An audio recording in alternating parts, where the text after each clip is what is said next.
This is your host, Tammy Turner, and you are now listening to the Tiara Talk Show. We bring you rare interviews with the makers of Disney magic. Whether they be singers, actors, Imagineers, animators, they've all made their mark on the Disney name. To find out more about the show and other episodes, head to our official website at www.thetiaratalkshow.com. Be sure to look below at the show notes in the Show More section for links to our Twitter and Facebook pages, including videos and websites mentioned in the following interview. Photos and audio clips that are featured in the show belong to their rightful owners and are used for educational purposes only.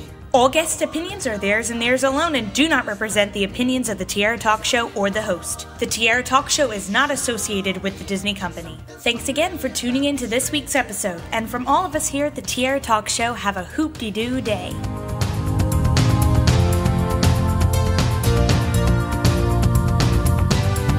I'm excited to welcome this week's Tiara Talk Show guest, Broadway performer and vocal teacher, Mary Setrakian, to the show. Welcome, Mary. Hey, Tammy. No, so great to be here. Hi. I'm very excited because you're doing some singing workshops, I hear, in NYC soon. Yeah, I am. Just starting up next week, a one-day intensive on August 25th, and then a full-month workshop called the Singing Showcase Workshop, where we have we meet for once a week for 4 weeks, and then we have a big showcase at the end at the Triad Theater. Wow! Yeah, it's really fun. It's great fun every time. It's special, and what I love about this workshop is that I get all different levels, from actors who are making their singing debut to Broadway performers who are honing their craft, and so it's really a fun night. Everybody has a great time, and the audience does too. So a lot of fun.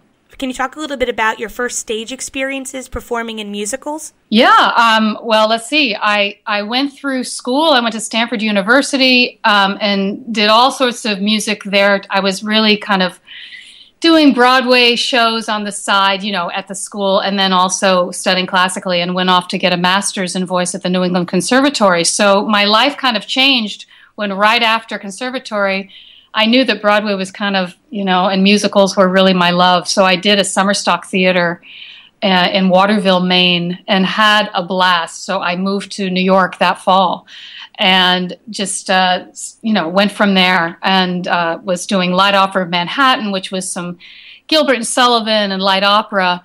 But my big first break into the Broadway musical scene was Les Miserables. Toured with that company for 2 years. And before that, also, I did a tour of Evita in Germany, and then went on to do Phantom of the Opera. I made my Broadway debut in Hello, Dolly, starring Carol Channing. That's amazing. I love that musical. Oh, she was 75 at the time, and I mean, a spring chicken. She was just incredible. But what an amazing company. So we toured for a year and then went on Broadway. And along with being a performer, you are now a vocal coach, as we just kind of talked about a little bit before. And you teach many workshops in NYC. So how do you go about structuring these classes so the students can get as much out of it as possible? And also, because it's a back and forth as a teacher and a student, we always learn from one another. How do you go about structuring these classes? Well, that's a great question. Well, of course, I give privates and all that, but the classes I hold at my acting teacher, Susan Batson, who literally changed my life. I came to New York with a great voice technique and was looking and looking and looking for an acting teacher. I knew that was the part that was missing, and it's kind of a long, funny story, but I did find her, and it was a true connecting the singing, the acting technique, the emotional life, all of the acting tools to my singing technique and to my work. And it changed my life. So my classes are all at the Susan Batson studio, which is right in Times Square. And how I've been structuring that is I do these one-day intensives, and you can just sign up. It's just like $50 and 5 hours, and I dive into the singing technique and the acting technique together. That's what I love to do. I call it the revolutionary send. And we do this 5-hour class. And then if you've studied with me already, you can go into the the singing showcase workshop, which is the performance workshop that we do have the show at the end. So that's how I structure it there. And then I'm also going to Italy, in Rome and Milan, and I have a wonderful manager who actually is an actor from Rome. Okay, get this. I said to the universe, I want to go to Italy.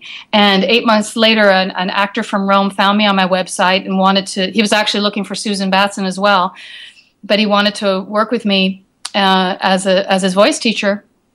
So he came to New York, and I thought, oh, well, there it is, and we had a great time. He loved the course. So we went back to Rome, and he sent me an email, said, I missed the work. And I said, well, I've always wanted to come to Rome, come to Italy. And he said, oh, okay, I always wanted to produce. So we've been producing those classes for 10 years.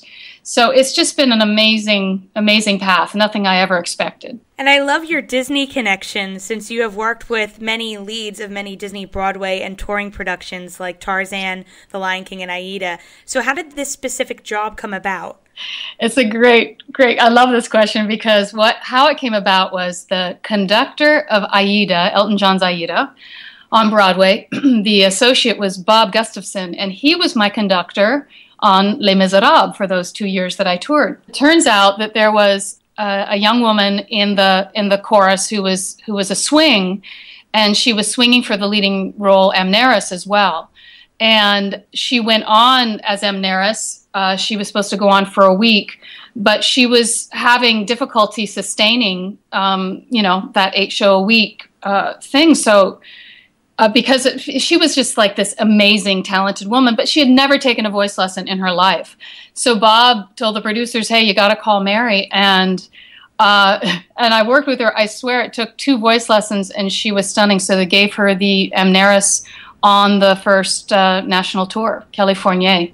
Wow. So that's how Disney started. And then they called me for Tarzan. They called me for Lion King, for Billy Elliot as well, to work with, a bunch of the cast members, from the leads to also just the chorus, which is just wonderful. So you made some of your own Disney magic, and Disney was like, hey, why don't you join us? I did. It was such a blast. Nina Simone's daughter Simone was the lead in Aida, so I was even in her contract for a while. It was really fun. And Patrick Cassidy and the Disney magic of Tarzan. And I just love that you love Disney. So it's really been a special part of my teaching. Did a specific score really speak to you even more than the others?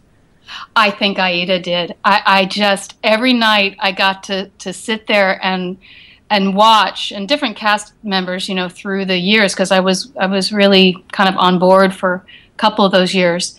And I don't know, the music, it just got to me. I couldn't believe that it wasn't like, every Tony Award. Sherry Renee Scott, I don't think was even nominated, and she was spectacular. Yes. So that's a hard song she sings too.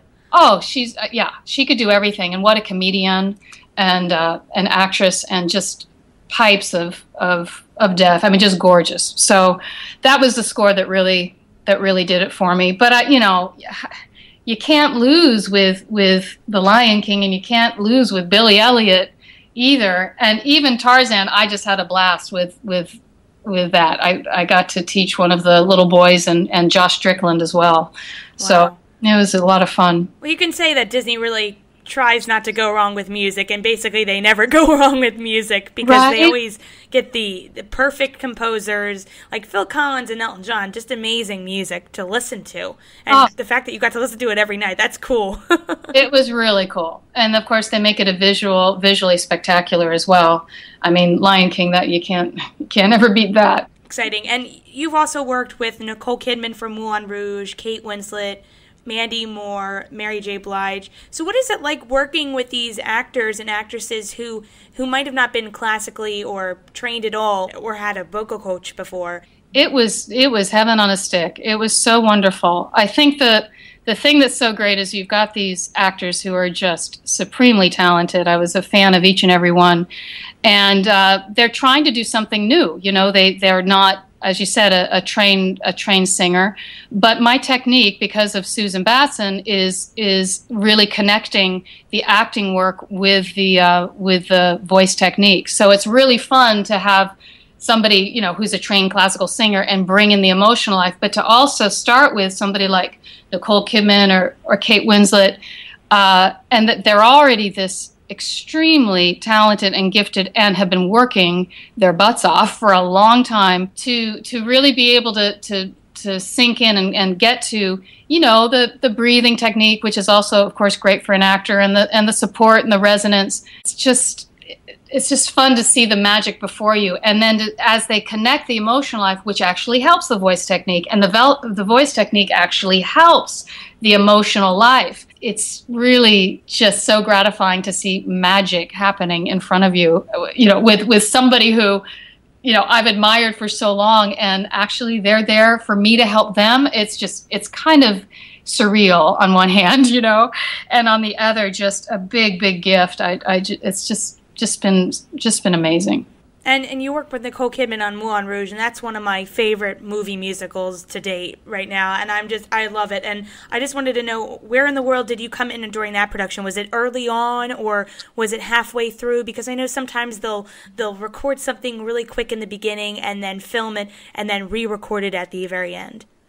Well, this was something really special because I got her prepared for her audition. She, of course, is dear friends with Baz Luhrmann, and he had this, you know, the director, and he had this movie idea for so long, and he really wanted her to do it, but he just didn't know if she could sing. So this is actually the first voice student I had in New York City, you know, right after I've been performing all this time. And so through Susan Batson, my acting teacher, she was Nicole Kidman was studying with Susan, and Susan said, "You know what, Mary, why don't you give her some voice lessons for this audition?"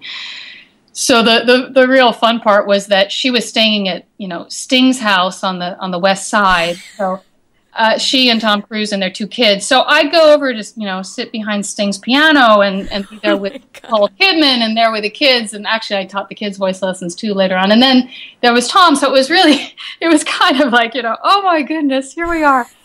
But it was so fun because we got a couple of the songs like Diamonds Are a Girl's Best Friend, and a couple of the others that she had to prepare for Baz. So it was really fun. As we spent about, I guess, a month or two working together, and I came and warmed her up on the day she went to the audition. And of course, as we know, she got it. But clearly, I mean, she had done such beautiful work, but she was clearly surrounded by an amazing musical team, because I didn't get to see her. They shot the movie in Australia, so I didn't get to see her or be on set with her or in the recording studio, but we had done some kind of recording studio work, you know, so she'd get a feel for what that would be, because she had never, you know, really sung before for anybody. And she didn't think she was very good. It was like I had to kind of convince her, "You are amazing. Are you kidding?" So that's where that was the very beginning, really. Really special. She said, actually, to my teacher, she said, "Tell Mary," because I hadn't seen her in a while. She said, "Tell Mary that while shooting Moulin Rouge, I broke my rib. I had to have knee surgery, but I never lost my voice." So I recently caught you on Diet Days, which is, for listeners who do not know, it's a Broadway.com special vlog that is posted by Sierra Boggess, who is currently portraying opera singer Christine in The Phantom of the Opera on Broadway. And you both discussed this quote that resonates for both of you, that you are enough. You are so enough. It's unbelievable how enough you are. And I love this quote because it's such a great positive note to start out on before a show or a performance, or just before you even start vocally warming up or something like that. I think that's a wonderful quote to start out with. So where did that come from? Well, once again, I have to, you know, talk about my acting teacher, and this is why she's my mentor. It was said to me at the beginning of my career as well. When I was in my early 20s here in New York, I already had a master's in voice, but again, I was not connected. I was not connected to myself, to my emotional life, to the special part of me, and singing through that. So during one of my sessions with Susan Batson, she turned to me and said that phrase. She said right to me, "Mary, you are enough. You are so enough. It's unbelievable how enough you are." And, you know, I took that very, very positively, obviously, and to heart. And everything that she said to me, along with all the work we've done and all the work I've done with, other teachers as well, with my voice technique, I really, you put them into your arsenal when you're working with students and seeing what needs to be said to who. And when I was working with Sierra Boggess when she was 17 years old, that phrase came out of my mouth for her. And it moved her so much and it inspired her so much. It's been so exciting to see her use it as her mantra for herself, but also that she's sharing it with everybody. And so that's how it came about for me. And she and I, have been working since she was 17 years old. And so it's really been exciting to be a part of her career. And that special part of that quote is just... It's just mind-boggling that people are picking up on it and really need to hear it right now. Listeners, if you want to check out Amazing Voices by Mary and Sierra, they sing this beautiful duet on the Dia Days vlog. You can just check it out on Broadway.com. But I would love to see you guys team up again for another Disney Broadway musical. What Disney Broadway musical would you be interested in working on if you were offered any of them that have not been on Broadway ever before? Oh, my gosh. Well, throw me a few titles here, because you're the Disney queen. I'm just trying to see here. Well, Pocahontas. Oh my gosh, the fan base for that. That would be amazing, because those songs also are just so soaring and gorgeous, and that could be utterly spectacular too. Mixture of Stephen Schwartz and Alan Menken music. Good Lord, that's amazing. And you could bring a lot of Native American Broadway performers in. Love that one. And then I'm really excited for Hunchback. I love Hunchback of Notre Dame. That's going to be a kicker, because you have all these vocally demanding roles for the guys more so than the girls. Yeah, because it's so grueling, the Broadway schedule. I don't think people understand what that is, And you have to not only be able to sing the song once, but 8 times, and then have a little rest on Monday. I have 3 last questions for you. We call them the Fab 3 questions, the Donald, Goofy, and Mickey. They're fun. They're Disney questions. Okay, cool. I asked them to all my guests, so here's the Donald one. As a child, what Disney film would you always like to watch over and over again? It must have been Mary Poppins. I've seen it 100 times. And thus I am, maybe that's why my students call me Mary Poppins. Maybe I took on her character somehow. And now our Goofy question, what Disney character do you think would be your best friend if you met them in person? Tiger Lily. Yeah, we'd be pals. And our Mickey question, if I asked you to name any Disney song at this very moment, what immediately comes to mind? I guess Feed the Birds comes to mind, but I really love just the up-tempo, fabulous Step in Time. When I was at girls' camp, I played Bert. I went to a girls' camp when I was 13 to 16 and I starred in quite a few of the, male leads. I was Lunthal in the King and I, but I was Bert and Mary Poppins. So I love his tunes. They're It's a Jolly Holiday. Well, when people sing that to me, I feel like $1 million because my name's Mary. So. Well, thank you so much, Mary, for coming on the show. This has been a lot of fun. It's very exciting. I was really happy to talk to you, Tammy. And your energy and what you bring out is your love of Disney. It's just contagious. So thank you. Oh, thank you. And listeners, be sure to check out in the show notes below links to Mary's website. You can also check out some of her workshops, sign up for them, because, again, you need to check out Mary singing. There's plenty of videos on YouTube. Beautiful voice, Mary. I love it. And she knows what she's doing, people. You've already heard her tell the stories. And come ever since Dia Days, I'm now on Twitter, so come say hi, and I'd love to give a shout out and see how you're all doing, so that'd be really fun. I need to follow you now. Well, good. The Singing Artist and You, A Way of Life, and it's going to be published early next year. So it's going to, hopefully you'll get some tips about life and about singing all in one. I'm excited. I'm going to be the first in line to buy that book. That'd be great. Yeah. You know that I am what I wear. Dressed in the wind with my strongest, my strongest, my strongest, my strongest, my strongest, my strongest.